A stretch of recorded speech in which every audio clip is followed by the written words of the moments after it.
So for me, it was always the question, which one of these bikes should I buy? Here I have a 700, a 500, and a 300. 4 strokes, these two, and this is a 2-stroke. Because at the moment I happen to own all 3, which is a little ridiculous, and I will get rid of one or the other. But because I own all 3, I can give you a clear view of which one serves which purpose. And I think I'll start with the 700. You can already see it's a Supermoto wheels, and the other 2 are both on enduro wheels. Now let's start with the upside of the 700. The 700 is really good on maintenance because it has 10,000 kilometers here in Europe. Service intervals compared to the 500, they're down on like 20 hours. They say 20 hours is nothing. But then, of course, you can extend these with, you can extend the service intervals by making a bigger, putting on a bigger cap here, extending the oil capacity, and so it's not as bad as you would think it is. And then on the 300, of course, service intervals are crazy. Changing a piston, they recommend it at 45 hours, changing the piston, which is ridiculous, which I'm not doing, but that's personal preference, also the way you use it. So let's stick with the 700. Service interval is really good. This is all completely street legal, and the upside also is maybe that it's a little more comfortable because it has a wider seat, and it's a 2-seater, so you can take a pillion with you. Compared to the other 2, these are not made for taking a pillion. Then this is clearly the strongest motor, and it's for on-road use. This is amazing. This is so much fun. Plenty of power, even from down low, plenty of power. And another upside on this bike, or on all bikes actually, is that you can lower them, because I'm very short. For short people, they have all lowering kits, and they've all been lowered. This one about 4 centimeters, and these 2 about 5 centimeters, which is a lot. This one is about 84 centimeters tall, and these are about 86 centimeters tall. And but this one feels quite tall because it's wider compared to these are quite narrow. So that's quite a difference. Now let's start with the downsides of the 700. The 700, you can only buy either Supermoto wheels or enduro wheels. You cannot change it, or it's very complicating to change it because if the brakes make it a Supermoto and a enduro, it's too much of an effort, and it doesn't really make sense compared to the other 2 here. You could easily put a Supermoto wheels on them, and so they would be also possible to use them on road. Then the next downside, and this one is, for me as a short person, I can only ride it as a Supermoto. If I would want to ride it enduro, even with all the lowering kit and everything lowered on it, I could not, for me it would just be too high to seriously go riding enduro with it, because I cannot really touch the ground, and if it gets really technical, no matter what you say, getting a foot down is always nice. On road riding, it doesn't matter so much to get a foot down. So on this one, I'm tiptoeing. I'm actually tiptoeing on all of the bikes, but with the Supermoto, it doesn't really matter because it's on road anyway. Just makes you feel more confident if you can get your feet down. Huh? So that's a big downside. It's not as versatile. You have to decide you want to go on road or off road. Tall people, no problem. Short people, it becomes a problem. And if I would put Supermoto wheels on this one or on this platform, then these would even get lower. So if you're shorter, that would even you would be able to ride these here as Supermoto easier than this one. Huh? Could get another couple of centimeters out of the 500 or the 300. Then the next downside for me is the key position.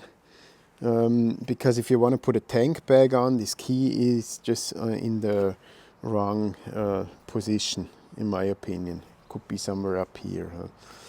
Now, for riding on road, this maybe isn't the best display because you always have to look down to see the speedometer. It could be more visible, but it's okay. It's not that important for me. Also, the indicator light. Sometimes I forget to switch off the indicator because the light is down here and I don't see it blinking in my face. Another downside, when I see the map switch, every time I switch the bike off, I have to and I switch it back on, I have to again switch off traction control, and I don't want traction control on this bike.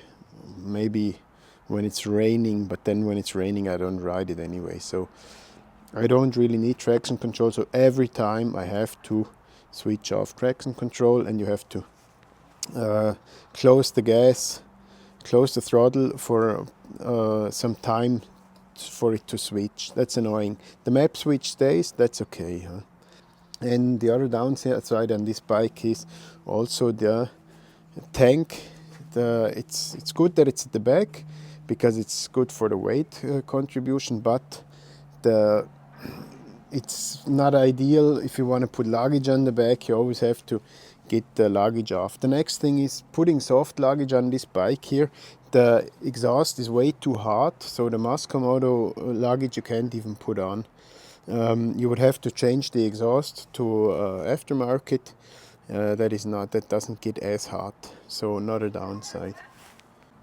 And the next thing with the tank is the fuel capacity is, I think it's about 8 liters, which is it doesn't get you so far. Huh? So, and to extend the fuel range is quite an effort, I think. I've never even considered doing it. As of on these models here, you can put a bigger tank on, which I'll come to soon. So, and the next downside on this bike is if I would have to take this off-road, much heavier, and it becomes a dual sport. But if it gets really rough terrain, it would be just too heavy for me. So these are quite some downsides for me. I really love this bike, don't get me wrong, but I've been riding more off-road lately, and I like to have a versatile bike, so the 700 is going to go. Also, wheeling, I like to try to wheelie. I'm not great at it, but I like to try to wheelie, and this is a great wheelie bike, but it's way more difficult to wheelie than one of the 500 because it's much heavier. It's yeah, and of course the bigger the motor is, the less agile it is.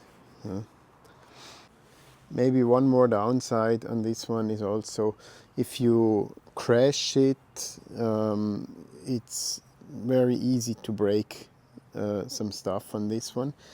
Much easier than on these enduros because if you drop them, some of the plastic is scratched. You get some new plastic, no problem. There's more stuff that you can break on this bike, even though I already have these protection, these guards on front and rear.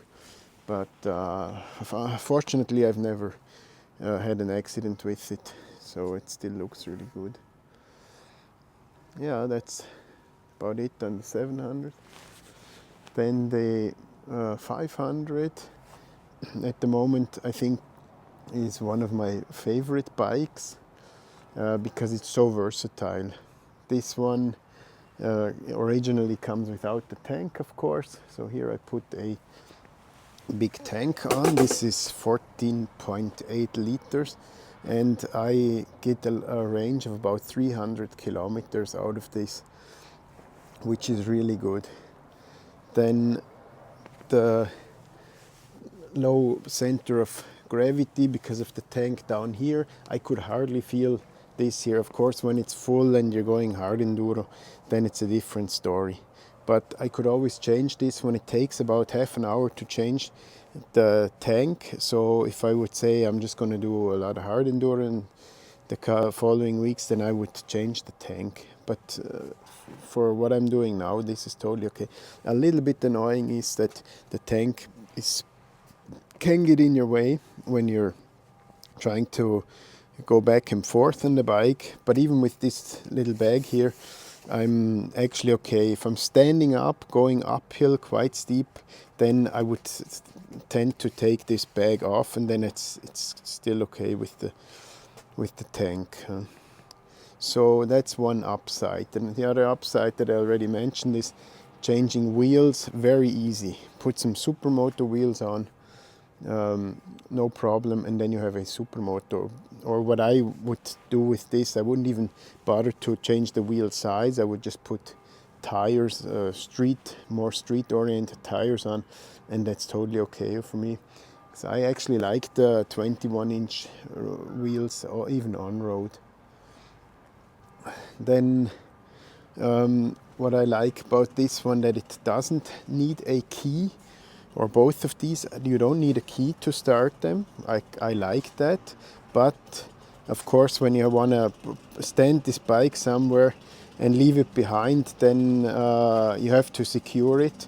But honestly, if someone wants to steal a 100-kilo motorbike, if two people together, they just pick it up and shove it in the back of their truck and it's gone. So if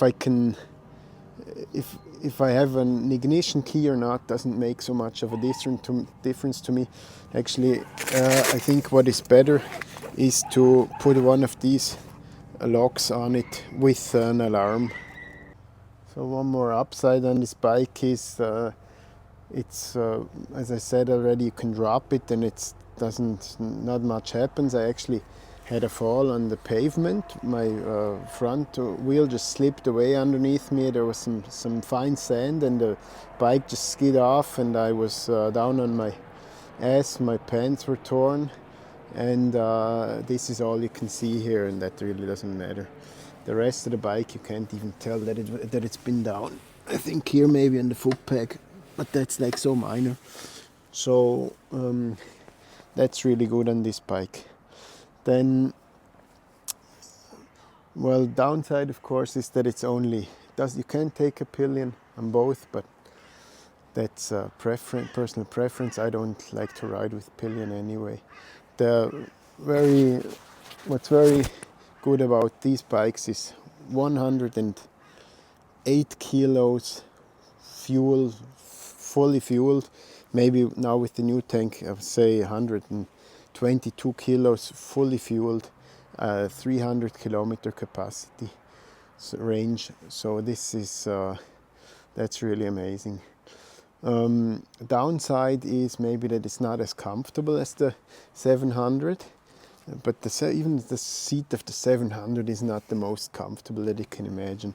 Here the seat concept seat that helps this problem a lot, makes it much more comfortable. I've done about 250 kilometers on and off road in one day, and my butt was still okay.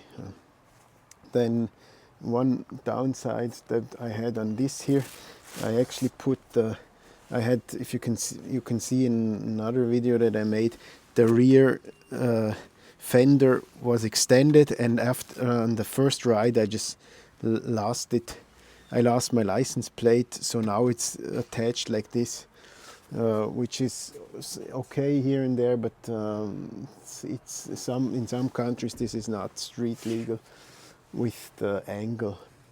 Then we managed to fix the indicators here, which is okay. This one doesn't have indicators because it's purely meant for off-road use, so the indicators are really not important, and they would be in the way anyway. So then these bikes are identical actually. The frame is the same, everything on the bike is the same. The suspension setup is a little stiffer on the 500 than on the 300, which also lets me, I must say, the 700 has very stiff suspension setup, too stiff for my taste actually. That's completely softened up and it's still stiff enough. It's like meant to be on a racetrack, but if the roads are a little bit bumpy, then it's quite stiff. And these here, you can really loosen them up or you can really stiffen them up. I mean, these suspensions are just amazing. Huh? The 300 and the 500 is almost the same bike in that sense, just the motor characteristics is completely different. The 300 is very loose and it has super low bottom end power. The 500 also has crazy bottom end power, but it's almost too much. If trying to go technical, there's much more clutch slipping. You have to be much more aware of the throttle, but on the 300 you don't need so much clutch. You can go very low down with the torque, and it's so easy to maneuver in very technical tight terrain. Then also this bike, you just drop it. I've dropped this already so many times, and the plastics just get scratched. And then if I want to put new plastics on, they're very cheap. You can just renew the whole bike, and it looks like new again. Huh? With the service intervals, they're insane. This is the most expensive bike of all three to maintain, because, as I say, you have to change the piston they say 45 hours, but I'm gonna push this to maybe 4 times the time. Maybe I'll push it to about 200 hours without changing a piston, because I don't ride motocross with it. I do mostly hard enduro, and the bike doesn't get pushed that much, and I just ride hobby anyway, so it doesn't really matter. Except for that, the maintenance is like on all the bikes. Of course, you have to take care of the suspension, and have to check the screws here and there. But other than that, this bike is, if you want to go really hardcore enduro, this is the bike to have. The 500 is the perfect compromise. If you just want to have one bike, you could ride this on-road, even for long distance on-road riding. It works, and the service intervals, you can push them a lot. And then even changing some oil, if you don't change the filters, change the oil, it's quite easy. Take the oil out, put new oil in. It's really easy. So it's a non-issue in my opinion. But of course, if you want to only ride on road on highways, then that's a silly bike to have. But also this is quite a silly bike to have then, because it doesn't have wind protection. You would have to build up something again. So if you want to go only on road, 700. If you're going to want to go a lot of 90% on road and a little gravel and stuff, then the 700. And if you're tall, if you're short, you can't really get the enduro version anyway. And then here I'm also on this bike, I can also carry luggage. So I have the luggage system on from Moscow Moto, which is really good. And this is my take it everywhere, do everything bike. absolute unicorn in my opinion. So if I would have to choose one of all these three bikes, of course I would take the 500 because it's really versatile and I could do everything with it, literally everything, by making some changes. If you only changed the front sprocket here, you could do more on-road use or more off-road. Changing sprockets will help a lot. And that would be the bike for me to take.